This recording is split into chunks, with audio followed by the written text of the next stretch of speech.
Hello guys, welcome back to your channel. Today we have come up with lecture 5 video of the ultimate course, which is the course only made for the beginners, for all the freshers who are new to this world, to the world of stock market.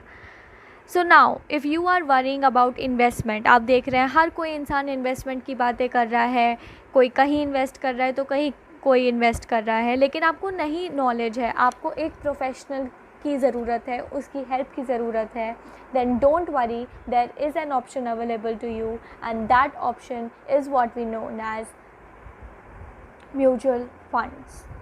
सो आप mutual fund को मैं एक बहुत simple analogy के साथ explain करती हूँ.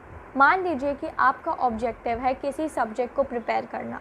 आपके पास इसके लिए दो ऑप्शन हैं, या तो मैं इसकी सेल्फ स्टडी करूँ, मैं खुद से इसकी सारी पढ़ाई करूँ, समझूँ और सब्जेक्ट को क्लियर करूँ. दूसरा ऑप्शन ये है कि मैं उसकी क्लासेस लूँ, मैं कोई ट्यूशन लूँ या किसी टीचर को हायर करूँ मुझे उसको समझाने के लिए. तो बेसिकली मेरा ऑब्जेक्टिव जो है कि मुझे वो सब्जेक्ट तैयार करना है वो मेरा सेम है, लेकिन रास्ते दो हैं. यही डिफरेंस है स्टॉक मार्केट जब हम खुद से ऑपरेट करते हैं और तब जब हम म्यूचुअल फंड से करते हैं. तो जब आप सेल्फ स्टडी कर रहे हैं तो आप खुद डिसाइड कर रहे हैं कि आपको कितना टाइम लगाना है, आप कितने दिन में कितना कोर्स कंप्लीट कर रहे हैं, आप उसमें कितनी महंगी बुक्स ख़रीद रहे हैं, क्या कर रहे हैं, ये सब आपका डिसीजन है. लेकिन जब आप किसी ट्यूशन लेते हैं या किसी टीचर को हायर करते हैं तो वो टीचर बताता है कि आप कितना पैसा लाइए जिससे कि आप बुक्स ख़रीद सकें, कितने टाइम ड्यूरेशन में वो कोर्स कंप्लीट होगा, वो सारी चीज़ें डिपेंड करेगा उस टीचर के ऊपर. तो वो जो टीचर है जो आप क्लासेस और ट्यूशन ले रहे हैं वो है एक म्यूचुअल फ़ंड की तरह, और जो आप सेल्फ स्टडी कर रहे हैं वो है आपके खुद के इन्वेस्टमेंट की तरह. तो ऑब्वियस सी बात है जब आप ट्यूशन या क्लासेस ले रहे हैं उसमें सिर्फ आप नहीं होंगे, वो टीचर बहुत लोगों को पढ़ा रहा होगा और वो टीचर वही सेम सब्जेक्ट पढ़ा रहा होगा, लेकिन फ़ीस वो सबसे लेगा. तो क्या हो रहा है कि वो छोटे अमाउंट सबसे ले रहा है उस ऑब्जेक्टिव को पार करने के लिए. तो यही बात होती है म्यूचुअल फंड में. A mutual fund is a pool of money collected from a number of small investors just like us, which is then invested in the market in various segments. तो हमारे बिहाफ में जो mutual fund manager है वो invest करेगा different segments of the market में. ये different segments of the market हो सकते हैं stocks, bonds, money market instruments, gold या और कोई सिमिलर एसेट्स. और जो मनी ये हमारा हैंडल कर रहा है वो कहलाता है फंड मैनेजर या money manager of that mutual fund. अब आपको मैंने पहले भी अपने लेक्चर वीडियो में बताया था कि म्यूचुअल फ़ंड एक ऐसा तरीका है जिससे आप अपना पोर्टफोलियो डाइवर्सिफाई कर सकते हैं. पोर्टफोलियो मतलब कि आप जो भी चीज़ें ओन कर रहे हैं, अगर आप खुद से इन्वेस्टमेंट करेंगे तो शायद आप सिर्फ स्टॉक्स में या शेयर्स में अपना पैसा लगाएंगे, लेकिन अगर आप म्यूचुअल फ़ंड में इन्वेस्ट कर रहे हैं तो हो सकता है कि वो म्यूचुअल फ़ंड स्टॉक्स में भी पैसा लगा रहा है, फिक्स्ड इनकम सिक्योरिटीज़ में भी पैसा लगा रहा है, जो मतलब बॉन्ड्स हैं उसमें पैसा लगा रहा है, गोल्ड में पैसा लगा रहा है या किसी और चीज़ में पैसा लगा रहा है. अब जो इन्वेस्टर्स हैं वो एलोकेट करते हैं ये अपने funds based on the amount they want to spend. अगर मैं चाहती हूँ कि मैं 100 रुपये लगाऊँ तो मैं 100 रुपये दूँगी, लेकिन वो डिपेंड करेगा सिर्फ आपके ऊपर. Each investor will get the experience of profit or losses that are proportional to their investment.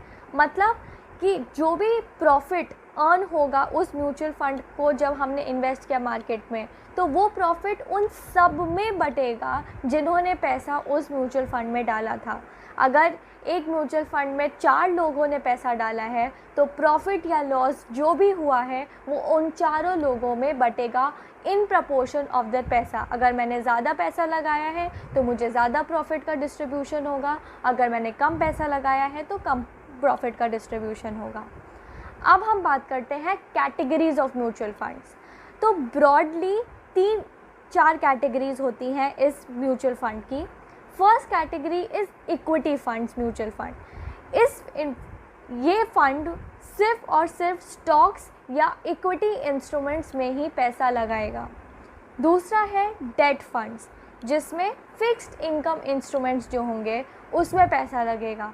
Fixed income मतलब कि मुझे फ़िक्स्ड इनकम कुछ इंटरेस्ट के तौर पे मिलता रहेगा, जो मैंने आपको बॉन्ड्स में एक्सप्लेन किया था अपनी पुरानी लेक्चर वीडियो में।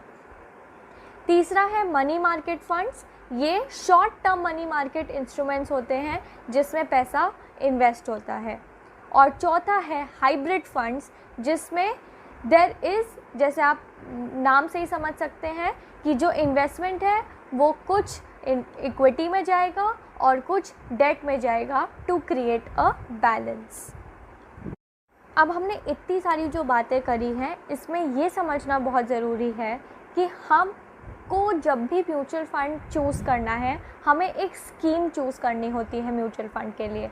ये स्कीम बेस होती है आपके इन्वेस्टमेंट ऑब्जेक्टिव की, कि क्या मुझे वेकेशन के लिए पैसे के लिए इन्वेस्ट करना है, क्या मुझे अपने रिटायरमेंट के पैसे के लिए इन्वेस्ट करना है, या मुझे अपनी शादी के लिए इन्वेस्ट करना है। तो आपके इन्वेस्टमेंट ऑब्जेक्टिव पर डिपेंड करता है कि कितना आपको पैसा लगाना है। टाइम फॉर इन्वेस्टमेंट, या फिर वो शॉर्ट होराइजन हो सकता है या फिर लॉन्ग टर्म होराइजन हो सकता है। Short term horizon like your vacations, your holidays.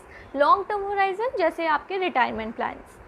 And also the risk that you can take, that is your risk taking ability कितनी है। ऑब्वियसली इक्विटी में ज़्यादा रिस्क होता है और डेट में कम रिस्क होता है।